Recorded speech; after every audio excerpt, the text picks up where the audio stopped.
Talk Nerdy is brought to you by its sponsor AT&T, which provides IU students, faculty, and staff with personal cellular services at discounted rates.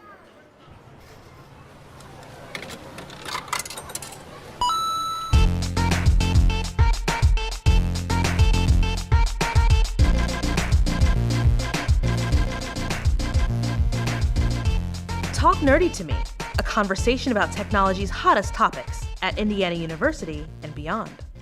Welcome, my friends, to lucky episode 13 of Talk Nerdy to Me, a conversation about technology at IU and beyond.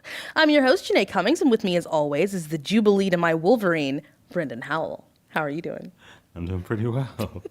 You like that one, too? I don't know where you come up with these. That's from X-Men. I know Jubilee that. is a woman. I know. I hope that you're okay with that. Yes. So I think the last time we chatted was right around the Thanksgiving holiday. So we are officially in holiday season. And I don't mean the seasonal creep from the stores, like how Christmas candy shows up at CVS in October, but the true time for family, fellowship, and getting lots of gadgets at steep discounts. So what's on your Christmas list? Because I see you still don't have a Microsoft Band on. I don't. I took that off, actually. You took it off your list or off your wrist? Off my list. I did not mean to rhyme that. We just need to be clear. I don't know. I went to the store to look at it, and I like it and everything, but it's not it's kind of big, I guess, for like a little band, and it's very stiff. And then top of it is flat, so it's not meant to I don't know. I feel like it just doesn't fit your wrist as well.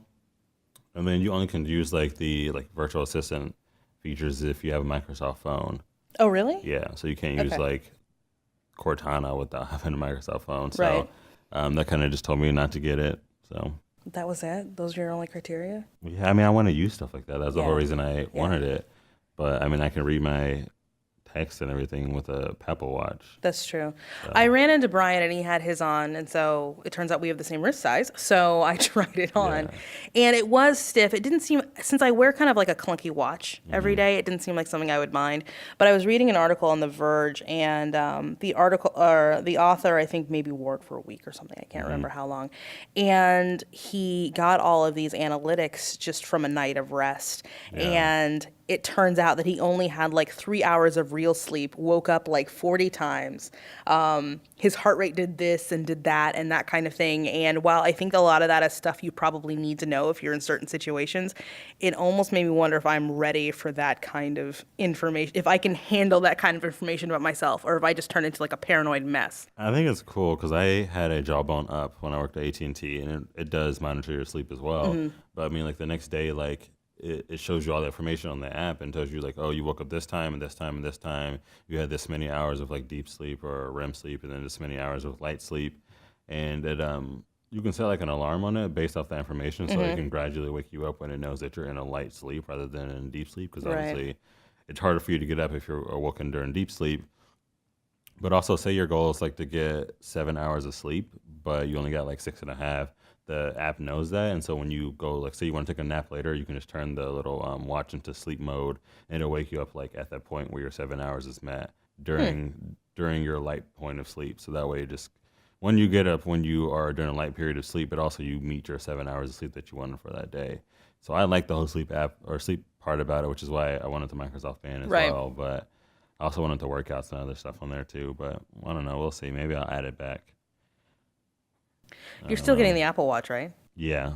Which is another reason why I decided not to get it. Yeah. But the Apple Watch isn't supposed to come out till late, first quarter or early second quarter. Right. So. Right. But I wonder if I mean, that's not very far away now. I mean, we are in December.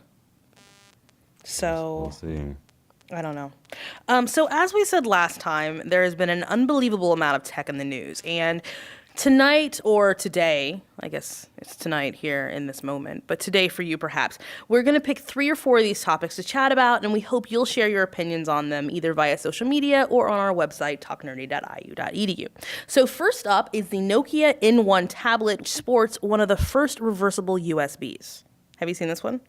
Yeah, I looked at it the other day, actually. I remember talking to you about the reversible USB, but we kind of pushed it away so we can focus on cloud storage. But obviously for this purpose, it kind of does benefit people because everyone who has iPhones has the option to use the lightning cable that you can plug in right side up or upside down, and it still works the other way.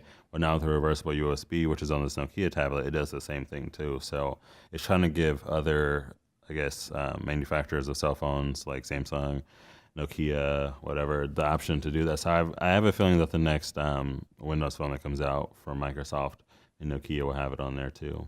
So I didn't know that about new iPhones. I had no idea that I just kind of assumed that they were still running on that same or powered by that same kind of proprietary. Yeah. No, it's still proprietary now, but it's a lot smaller. It's like a micro USB, but it's a little bit smaller than that, and you can just flip it upside down or right side up, and it works just fine either way. What I would really appreciate, and maybe this is a bit short-sighted, but it seems that all mobile devices should simply have the same cord or connection for power source. I mean, like we have this for electronics, right? You can either have like a 2-prong or 3-prong cord, but in the end, they all plug into the same type of outlet. Yeah. The same outlet will take all of those kinds of things.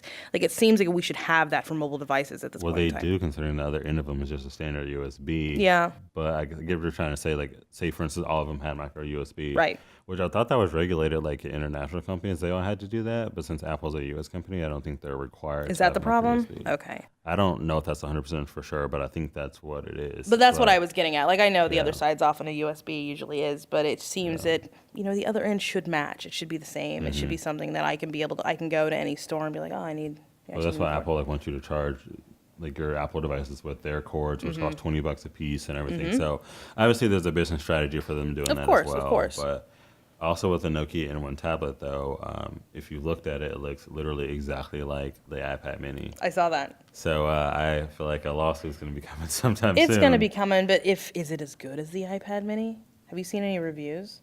No, because it just got announced actually, because Microsoft had like this little ad with Nokia, and no one knew what it was. It was just a black box that said Nokia on top of it. Then the next day is when the tablet's announced. So I don't think there's any reviews yet. There's probably a bunch of hands-on videos. There are a lot of hands-on videos and a lot of comparisons. There's one of the Nexus 9, the design and that kind of thing. Obviously, the specs are probably better than the iPad Mini, as most things are, but I just feel like Apple's going to come after them because of that. So of course we'll see. They are. That's how they keep rolling. So next up, we've got Snapchat just partnered with Square to launch Snapcash, which could be really, really amazing, particularly for small businesses. Well, Snapcash, so Snapchat is doing their own thing and then Square is doing their own thing, but together they created Snapchat Snapcash, and that's really just a way for you to send money to your friends, whereas before people would use like QuickPay, which is amazing. But if you didn't have Chase or whatever, there was no way I think for you I to get funneled like money. $500 to you via QuickPay, which sounds, I think, to the listener to be really shady, but that's not the case. I promise. But like stuff like that's super easy. But like not every bank has something like that. So if you have like Fifth Third or PNC and your friend has Chase, you have no choice but to either wire them money, which takes a couple of days, or give them cash. And so with Square, whenever you use like a Square card reader or something like that, the money is deposited into your checking account the next day, as long as you do it before like 8 p.m. Right. So that'll be really easy for a lot of people that way. But also Square is kind of keeping small businesses in mind, which obviously is probably their prime consumer base. But they're now letting them issue their own gift cards, which wasn't allowed before. So I think that'll really bring a lot of small businesses up to the forefront as far as keeping their business along. How does the gift card thing work? Well, like how when you have the Square card reader, you have to like swipe a card with a little thing that goes into your headphone jack. So I'm assuming you're just going to have gift cards that you create yourself, and you just swipe them through there, and it loads them. And then when the person comes back to use it, they're obviously still paying they're still using Square to take them out of payment, so it'll just do it that way. That's actually really cool. Yeah. Have you used Square at all, Joe, for anything? No. Okay. I didn't mean to say that so. Well, it is a negative. Never. I'll shut up. I've used it once or twice, and my aunt uses it for her business. She has a hair salon, and so she uses it there. Well, my stylist uses it at her salon, and it is. I mean, because before, like, you've got to go, and I've got to go to the ATM, and like it's a whole thing. And there was a while when I was actually giving her like a $10 tip simply because I couldn't break the 20s. Yeah. I was having to get out of the ATM, Right. and so now it's easy to pay her and tip her. exactly, what she needs. And Mm-hmm. it's like an extra buck or something like that. I think that it charges you just to do the processing, but it 30%, is, I think. yeah, it's wildly more convenient. It's just so nice just to pull out a card for that kind of thing. Even like small businesses like Blue Boy in town, Right. in Bloomington here, they have a Square, and that's just hooked up to an iPad. Yeah. And they slide it over to you. You do your stuff, and they ask for a tip, which is crazy. Just got me chocolate, and but still, I mean, it's very convenient, and then it texts you when it's done. Well, and I've you know. seen bands out at merch tables. You Yeah. go buy a CD, you go buy a T-shirt. For sure. Yeah. They're totally using it there. For sure. Actually, this caused me some problems. Like the last concerts I've been to, I think I got like 3 records and a couple shirts because the Square was there. It does And enable the yeah. impulse buy. Yeah, it's a Yeah. problem. It's just more convenient. So, bravo to Square. Well, I was kind of waiting for. I know Amazon came out with kind of a competitor. I was curious to see what was going to happen, but so I did haven't. PayPal as well, but those That's just true. kind of just like disappeared Yeah. a little bit. Yeah. I mean, there are some people that really use PayPal for their business, but it's mostly people who sell stuff online. Yeah. But like as far as small businesses go, where you actually go to a building, I think they all use Square for the most part. They don't think have they like do. another POS system. So Right, for sure. yeah. So next up, New York City has replaced 10,000 payphones with free Wi-Fi pylons. They haven't replaced yet. In 2015, They are going to they're replace. Yeah. Okay. Yeah. And I think this is pretty cool. I mean, I don't really know how it's going to work because they haven't released so much details about it. But obviously, payphones are kind of irrelevant now because everyone has for cell sure. phones. But Actually, I think the only time they've been relevant in the last 5 years was Hurricane Sandy, and they needed them, Hmm. and a lot of them didn't work. in New York, Uh-huh. oh, Well, and I know. mean, not just the city, but kind of Yeah. like the outlying areas Yeah. and the boroughs, and it was actually kind of a problem. Like people were like, "Oh, but the Well, land, like because they're still functional. Some of them are still yeah. functional." Well, you know, like I remember when I was in.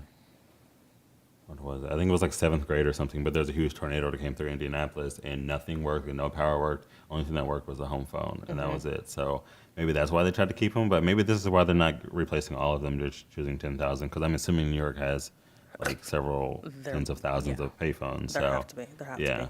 Do they say like what the proximity is of that? Like, No, have to they be- did. Like they haven't released a lot of details about it yet. I don't know who they're working with to get them replaced yet. I just know there's 10,000 of them that get replaced, and there's going to be free Wi-Fi everywhere. But I don't know like if it's just going to be Wi-Fi that's just like you can attach just because you're in an area, or if you have to actually go to the little like pylon to initiate like some type of connection. Like how when you go to Starbucks, you have Yeah. to like sign up with it, or even a Panera, you have to type in your email address and like register and stuff. Right. And it's only for a limited amount of time, so maybe I'm assuming that's what it's going to be because this kind of would compete with a lot of the like cable providers in the area too. So Right. I don't know. We'll see. Yeah, it seems purely for like mobile. Yeah, users, for sure. You're not But using- also, I mean, I'm thinking about payphones. How often do you have change? I have change in my car for meters, which I don't even really need anymore because of Park Mobile. Even if I didn't have a cell phone, You can use your card at most of the little parking meters now too. Yeah. Even like the ones that look like you would put cash in them. There's a card slot right there. yeah, So yeah. So I mean, I almost see payphones are the same way. Like maybe I would use them if I ever had a quarter, or maybe it's like 35 cents now or whatever it was when I stopped seeing them around. But still, I never had the change to deal with the payphone, so I couldn't use it anyway. All I had was my parents' calling card when that was still a thing. And I was blowing up their bill with calls to God knows where. Must be calling people collect. When they had MCI, who owns that now? I don't even know. Mm-hmm. MCI probably I hadn't feel like been a AT&T thing since like absorbed them or something. '96. What? I feel like AT&T absorbed them or something. Probably, but- I'm sure. There are people listening right now who are like, "What is that?" Is that like a rotary phone? I don't know, but we'll They don't see. know what rotary means. Oh, sorry. That's too extreme. I just lost my train of thought. So we are blowing through these topics, which is a good thing We really are. because we usually take so long. Next up, and I think this one might take a little more time, is that Google is seeping into the schools and Facebook is trying to come into work, and not just as a tool to suck away all your productivity, but to connect you to your colleagues. Well, Google's also in the workplace now as well, Mm-hmm. like Google for Work. And like I just told you a little bit ago, I'm actually going to work for PwC. Yeah. And they just adopted Google for Work. So Right. when I work there, I'll be using that. And so I can tell you a little more about that later. But basically, Google obviously has all their apps like Google Docs and Google Drive and Gmail and all their other like Microsoft Office type apps or whatever. So a lot of businesses have adopted. I think they said like 1 million or five. It was like 1 to 5 million businesses have adopted Google for Work, which I had no idea about. No. And you can like actually go to their website and like type in like your city, and it'll show you all the businesses around you that actually use it, and like the size of them and what they do and stuff like that. But it's basically going to keep everything, I guess, cloud-based. So you know how like if you have a Google Doc and you're sharing it with like other people like in your class or whatever, and you can all edit it at the same time. That's basically what it's trying to create in the workplace. Everyone being able to collaborate on the same project rather than having to save it and only one person getting the document at one time. Right. So I think it'll be exciting. Everything's cloud-based, so there's no more. I guess it's kind of a way for businesses to get away from having a very expensive IT infrastructure because everything's built off of Google's platform. You also can like design different things using Google's infrastructure too. Yeah. And then Google's also obviously in schools now with the Chromebooks and everything. I think I just saw public schools in New York, actually. I think it's New York, just okay, like a bunch of Chromebooks to be used in Nice. school, which is probably right on line with them having the Wi-Fi and everything. But the Chromebooks are just, they're very, like, you can't get a virus on them for one, Right. really. They're very easy to manage and kind of control what you can and cannot have access to. And so it's just an easier way for them to kind of control what the students do, but also keep them updated in the connected worlds. And that's obviously where everything has moved to these days. As far as Facebook goes, Facebook is also trying to do like a Facebook at Work thing. I don't know how well this is going to work out, but it's kind of them going after like LinkedIn and Google Plus and like other communication apps that people use at work, like Microsoft Link. Well, I mean, it just seems absurd. Like, I use Link all day. We all do, Yeah, at least so do at this I. university. And it's easy. And it's simple. And It I logs don't, in automatically. Like, Yeah. It's just easy. and I don't really want. I am Facebook friends, of course, with people from work. I don't. That seems like mixing too many streams for me. Well, to get around that, I guess they're giving you the option to like separate like your work profile from your what am I trying to say? Your work profile personal from your profile? Social. yeah, from your personal profile. So I don't know if they're going to be one, but you have the option to log into one or the other. But it's basically just a way for you to connect with your work pals and talk to them on the messengers and everything. They haven't really said anything else about any type of software, obviously, because Facebook doesn't really Yeah. do software. Well, they're going to have to add some kind of like magnificent feature because as it stands, Yeah. there is absolutely no reason for anyone to switch to that. At least not as far as I can tell. Yeah. I don't know. They just had a big like announcement about it recently, so I'll look into that a little more. But I just don't really see it like being necessary No. or like useful. Yeah. I'm not sure if people want all of these different interactions and parts of their life in the same spot anyway. No. I just don't know why a company would adopt Facebook at work versus just having their normal Windows PCs or Mac PCs and then using Microsoft Link.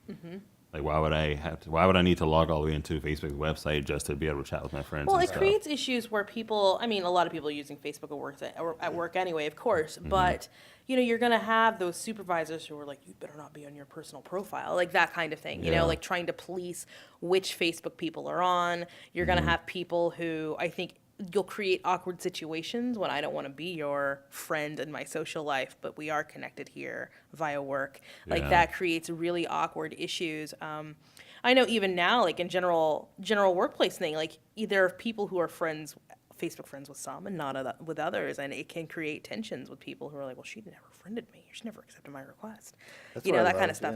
yeah. And it's very awkward, and I think it just, these are like little issues that I think pop up with something like Facebook at work. I just don't see it being very successful, so I feel like we're gonna have a sad trombone about it whenever it gets We implemented. can have a sad trombone in like March.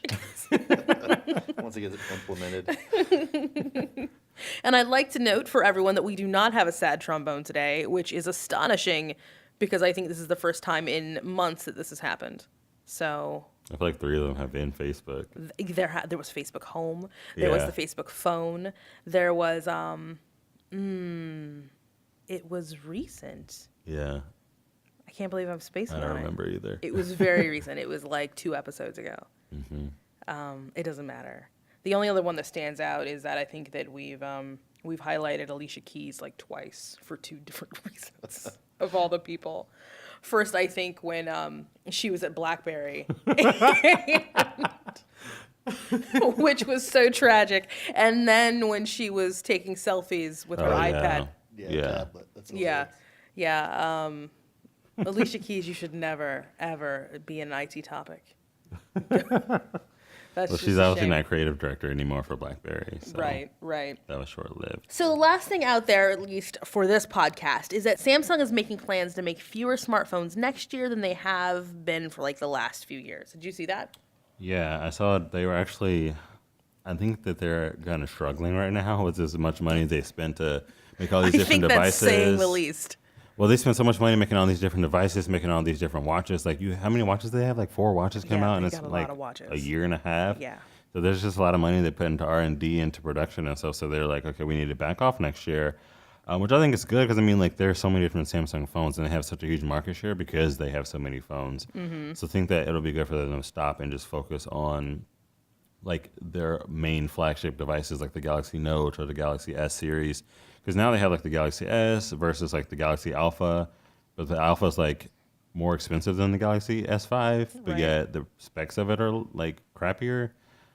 And then like you have the Galaxy Note 4 versus like the Galaxy Note Edge, and there's all these like gimmicky devices that they make just to see what they can make, I guess. And so they're putting a I guess to stop to all that. So there'll be fewer phones, which I think will be good. So No, we'll see I think what it'll be happens. great. And maybe they can just make a higher quality phone. Just focus on a couple and do something great Mm-hmm. instead of doing 15 things that are mediocre to good. Yeah. You know? I mean, like they obviously make great phones too, but I mean, like people wanted like metal phones or phones that with like better premium quality materials rather than just the same well, old maybe plastic. you can if Yeah. you don't have 16 phones. Yeah, where the Galaxy Alpha that came out was like all metal, and they charged a higher price point for that, but yet the specs for it were less than what the Galaxy S5 was. Mm-hmm. And now the Galaxy Note 4, it actually has like a metal edge and everything, so it's a little bit better. And then the back of it's the leather and everything, so they're starting to get it finally. I just that metal phone. I never would have thought that I needed a metal phone. I've got one, and it's so beautiful. It's so choice. It really, it makes a surprising difference. Yeah. I remember when I jumped to the HTC One, the M7, and I was coming from a Galaxy S2 Skyrocket. Yeah, that's right. And you could, to change the battery or to remove the battery or whatever, you just simply had to peel off. I don't That know, like this plastic back, plate, yeah. but it was a plate that was so flimsy that if you peeled a little too hard, you might just have to get a new one. Yeah. You know, and that kind of stuff just doesn't work for me. With the new stuff, of course, I can barely do anything with it, and I'm willing to take that because this phone is the best. Yeah. Well, hopefully still. Samsung figures out how to get their earnings back. They're also going to try to, you know how they make a lot of their own like components for their phones, like the processor and the screens and stuff. Well, they're going to try to use some of the same components in different devices. So like from low end to mid range products are going to have some same like processors and just other inside pieces to kind of get a better economies of scale for their items, since they are obviously what is that, like vertical integration? Yeah. So we'll see what happens with Samsung. They obviously still make lots of money. Right. Not as much though now. So with that, I think we need to move on to Russ Wilkerson from the UITS Sports Center. Thanks, Janae, and hello, everyone. It's the most wonderful time of the year, which, of course, coincides with the holiday shopping season. And for me, that means it's time for friends and family to ask, what computer should I buy? It's a big question, and it's one without a good answer, but we'll give it a good college try. So here we go, the average Joe's guide to buying a computer. Regardless of whether you're buying for yourself or someone else, let's admit that you're probably buying a general use computer. If you're buying for specialty use like gaming or graphic design, you should seek more specific guidance. A general use computer is going to be great for web browsing, office applications like Word or Excel, watching movies, and playing simple or browser-based games. Think Farmville, things like that. So step one, go to an actual physical store and look at their display models. Regardless of manufacturer, most machines at a given price point will have nearly identical hardware inside of them. The big differences are aesthetic, and that's pretty hard to gauge over the internet. Pick it up, type on it, flip it over, and consider things like, does it feel flimsy? Is it made of plastic or aluminum? Does it have a backlit keyboard? How big is the screen? Is it a touch screen? Where does the power cord connect? Where do the headphones go? Does it have a built-in webcam? Does it have a number pad or just the main keyboard? How do the speakers sound? Is it loud, hot, heavy, thick, and so on, these sorts of things. How you value the answer to each of those questions is entirely a personal decision, but this should hopefully lead you to one or two laptops. So step two, Go home, get online, and find other similar laptops.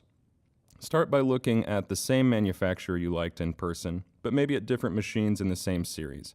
For example, if you really liked a Lenovo Z40, you'll quickly discover the Z50 and the Z710 are very similar. It's just like cars. As you shop around, you'll find many similar machines from several manufacturers with just a few differences. Try and keep a list of links, 1 or 2 from each manufacturer. Do not get hung up on technical details at all. In fact, I refuse to explain how to compare the specs. I firmly believe that the MSRP, not necessarily a sale price, is an effective, easy way to compare tech specs. A $1,000 machine nearly always feels better than a $500 machine to use. Tech people, feel free to call and argue. The most important step is, I think we're on 3, read some customer reviews from many websites: Amazon, Newegg, Tiger Direct, Best Buy, Walmart. Pretty much anywhere that sells laptops should also have customer reviews. This takes a thick skin. Even the most amazing laptop in the world has a scathing negative review somewhere. Consider the overall trend of the feedback. Maybe 80 people gave it 5 stars, but 2 people gave it 1 star. Yeah, that's probably just 2 jerks writing from their windowless cave of judgment and sadness. Your list should have several options now, and you'd probably be happy to choose any of them. To make that final decision, I suppose we call this step 4, look around for the best deals on those laptops. You might get the best price in person, you might get the best price from a reseller like Newegg. It's just like buying pants. Levi's are Levi's regardless of where you buy them, so go with the best price. And as with anything, you'll want to check on the seller's return and warranty policies. It's really nice to have the chance to return that machine, and you should certainly expect at least a 1-year manufacturer's warranty on any new laptop. If that all sounds like too much work, or if you're shopping for me, go buy a Lenovo Yoga 3 Pro. If you're not happy with that thing, you probably don't want a computer. Janae, happy holidays. And thank you to Ross. He always has like a super tip. Right? Silence. I mean, webmail's retiring. No offense. It's a good, I guess that's super. Don't listen to Joe Ross. You are the best. So before we wrap things up, we have a couple IU-related announcements because this is about IU and beyond, right?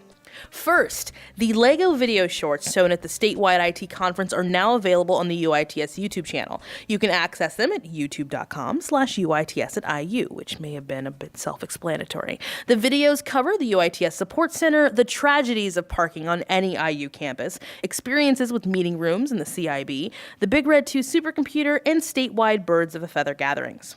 Next, if you are a faculty member, please listen up. You should consider using Echo 360 Lecture Capture for your Spring 2015 course. Echo 360 lets you record classes for use as review resources or enhance collaboration and engagement in your flipped or hybrid classroom by recording audio, video, and computer content for students to view before class. You can learn more at echo360.iu.edu. You seem really enthused with my announcements, Brendan. You seem to care so much. I wasn't listening. As a Hoosier, as an Indiana University alum, you should really be clued into this kind of stuff. It's very important. Okay, continue. Oh, you're the worst. So, and since Brendan is the worst, it's time we bring episode 13 of Talk Nerdy to Me to a close. If you have any questions, feedback, or want to say hi, you can reach out to us online at talknerdy.iu.edu, on Twitter at talknerdyiu, and via email at nerdy@iu.edu. On behalf of Brendan, Ross, and Joe, this is Janae Cummings. Thank you for listening. We'll see you again on January 19th with a conversation about net neutrality.